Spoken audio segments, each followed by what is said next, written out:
सत्संगत जी, प्यार से कहना धन्यकार जी। आज यहाँ पोंटा के स्कूल के मैदान में सभी सत्संग का आनंद लेते हुए और कैसे ये एक भाव मन के कि इस निराकार दातार से जुड़ना है, ये एक सच्ची रोशनी जीवन में आ जाए और हर समय के लिए फिर हर कोई अपना मुख उज्ज्वल कर ले। ये निराकार का एहसास, ये परमात्मा ईश्वर किसी भी नाम से, ये जो भी आस्था है वैसे नाम से पुकारें और ये एक ही सच्चाई, एक ही आधार, एक ही ये अस्तित्व जो हमेशा से था है रहेगा, इसमें कोई बदलाव नहीं है, ये घटता बढ़ता नहीं है, ये अपने एक रूप को नहीं बदलता, ये बेरंगा। और कैसे हर किसी चीज़ की उपज इसी से और सभी ने इसी में ख़त्म होना है। तो ऐसी सच्चाई को जो भी अपने मन में बसा लेता है जान के, फिर जीवन तो हर पल आनंद में जीता है। फिर ये एहसास हो जाता है, ये समझ आ जाती है कि जीवन के उतार चढ़ाव तो आते जाते रहेंगे, पर उसका एक असर इस तरह जीवन पे नहीं लेना कि वाकई ही फिर कोई मायूसी, अगर कोई चीज़ थी वो नहीं रही, इस तरह से छा जाए कि एक परमानेंट रूप में उदासी बरकरार रहे। तो एक सच्चाई को इस तरह जीवन में अपनाना है जैसे भक्तों ने हर समय सिखाया कि कोई फ़र्क नहीं पड़ता कि एक झोपड़ी है हमारे हिस्से या महल है, बात तो यही कि सब गुजरान मात्र है। ये एक तो आने जाने वाली चीज़, इस माया में जितना खुद को उलझाएंगे इसका कोई अंत नहीं, पर हर समय जो सच्चाई रहेगी ये परमात्मा इसी के साथ, इसी के आश्रय, एक भक्तों के अनुसार जिस तरह भक्तों ने खुद जीकर भी सिखाया और एक अपने वचनों से भी कर्मों से भी, तो ऐसा ही जीवन हर कोई जी सकता है। भक्तों ने हमेशा बताया कि इस प्रभु परमात्मा को हर पल जीवन में शामिल करो, तो एक ये जीवन भी इस तरह जिया जा सकता है कि वाकई ही मनुष्य हैं तो सिर्फ वो एक शरीर के आकार से मनुष्य ना हो, एक मानवीय गुणों से एक मनुष्यता ये झलके, एक ये ह्यूमैनिटी का भाव कि ये ह्यूमन वैल्यूज़ हर समय हों। तो कैसे एक अपने जीवन को उसी तरह जिया जा सकता है कि ये कोई किताबी बात नहीं कि भक्तों ने तो किसी युग में जब भक्ति निभाई तो उस समय डिस्ट्रैक्शंस भी बहुत कम थे, एक उस तरह टेक्नोलॉजिकल एडवांसमेंट्स भी नहीं थी, और आज की बात करें तो एक टेक्नोलॉजी ने भी कितना एक विस्तार पकड़ लिया है। तो बात ये नहीं कि उस समय डिस्ट्रैक्शंस कम थी, अब ज़्यादा है, तो उस समय सबका पहले कलयुग आ गया तो अब ज़्यादा सतयुग या त्रेता या द्वापर के तरह एक फोकस परमात्मा पे नहीं बन पा रहा। पर बात वही कि हर युग में एक वही बात रही है कि अगर राम जी हैं तो रावण भी है, तो ये बात तो कभी उससे जुड़ी ही नहीं है। ये परमात्मा को वाकई ही जिसने भी प्रायोरिटी दी है, जीवन में प्राथमिकता दी है, वो फिर एक डिस्ट्रैक्शंस में भी या एक एकांत में भी परमात्मा को ही मन में रखकर सबसे पहले इसी के साथ जुड़कर हर कार्य को निभाता है। और जिसने ये प्राथमिकता नहीं दी वो तो सतयुग में भी फिर अपने जीवन को एक बर्बाद करके ही जी गए, एक अपने जीवन को पूरी तरह नहीं जी पाए। और फिर वो आज के समय में भी अगर यही बात है कि डिस्ट्रैक्शंस के बावजूद भी अगर परमात्मा को जो मन में बसा रहे हैं वो ही वाकई में ये जीवन को पूरी तरह जी रहे हैं। तो ऐसे ही संसार का जो एक सुंदरता की बात आती है वो एक साफ सफाई, एक पोल्यूशन रहित हवा, एक पेड़ पौधे इत्यादि स्वच्छता, ये सब तो करना ही है हमें, क्योंकि एक इंसान का जन्म मिला है तो इस धरती को सुंदर से सुंदर बनाते रहने का प्रयत्न हर समय रहना चाहिए। पर साथ ही ये मन के अंदर के प्रदूषण को भी भगाना है। जब ये बात पता चल जाती है कि वाकई ही परमात्मा ही सब में है, फिर मन में किसी के प्रति एक ईर्ष्या, नफरत, जलन, द्वेष ऐसे कोई भाव स्थान नहीं रहते। ये कोई जाति पाति या रिलीजन के ऊपर किसी भी तरह के ये डिफरेंसेस फिर ये मन नहीं बनाता। हर किसी को अपने से भी ज़्यादा एक श्रेष्ठता मिलती है, एक सत्कार मिलता है। तो ऐसे ही नफरत रहित संसार में जीना है। एक सिर्फ फिजिकल वर्ल्ड को जहाँ सुंदर बनाते जाना है, अपने मन के संसार को भी उतनी ही स्वच्छता भी देनी है। तो किस तरह एक भक्तों ने हमेशा ये भी समझाया कि जीवन में हर दिन जैसे गुजरता है तो उस दिन की तरह हमें खुद को भी एक अडेप्ट करना पड़ेगा। एक अपने आप को इतना रिजिड, एक इतना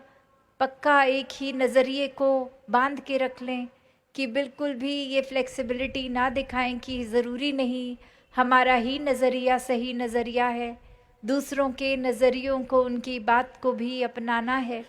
खुद को उस तरह मोड़ना है अगर लगे कि हाँ किसी और की बात भी ठीक है। एक अपने दिल को, दिमाग को इतना विशाल, इतना खुला बनाना है कि हर एक का ये पॉइंट ऑफ व्यू, ये दृष्टिकोण हर एक का एक सुनना है। और वाकई ही सिर्फ एक सुनने के लिए ही नहीं, वाकई ही दिल से सुनने के लिए सुनना है। सिर्फ ये नहीं कि मैं अपनी बात कुछ साबित कर दूं, दूसरे की ठीक भी है तो कुछ ना कुछ दलील ऐसी दे दूं कि खुद के अहंकार की वजह से अपनी बात को ही ठीक मानता रहूं। तो ऐसा करने से तो नुकसान अपना ही है। अक्सर दिन में किसी ने कुछ कह भी दिया, अगर कोई हमारे किरदार के बारे में, कोई एक आदत के बारे में कि ये आदत बदल लीजिए, तो वो आदत तो क्या बदलनी, उस इंसान से ही बातचीत करनी बंद कर देते हैं। उस इंसान के बारे में औरों को बुरा भला कहते हैं। तो बात वही कि ये तो अगर कोई कह रहा है हमें कि हमारे एक स्वभाव में कमियां हैं तो वो इंसान तो और भी पूजनीय होना चाहिए, क्योंकि वो हमको तराश रहा है, हमें निखार रहा है। और ये जितना ज़्यादा हमें अपनी गलतियां खुद दिखेंगी या कोई और दिखाएगा तो उतना ही सुधार इस जीवन में करना संभव है। तो बात ये नहीं कि किसी ने कुछ कह दिया और हमने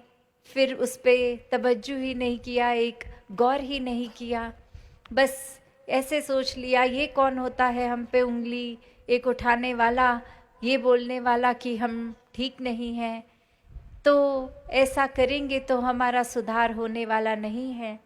ऐसा एक जो सतवचनी भक्तों का स्वभाव होता है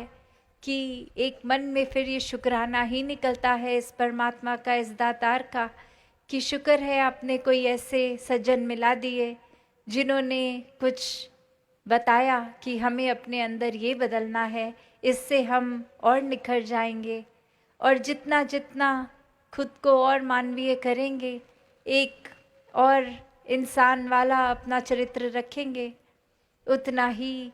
वाकई ही इस संसार के लिए वरदान बनते जाएंगे।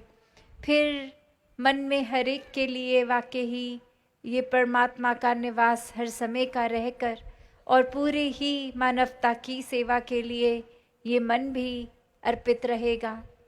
जैसे आज भी हम स्कूल के मैदान में हैं और अक्सर ये बात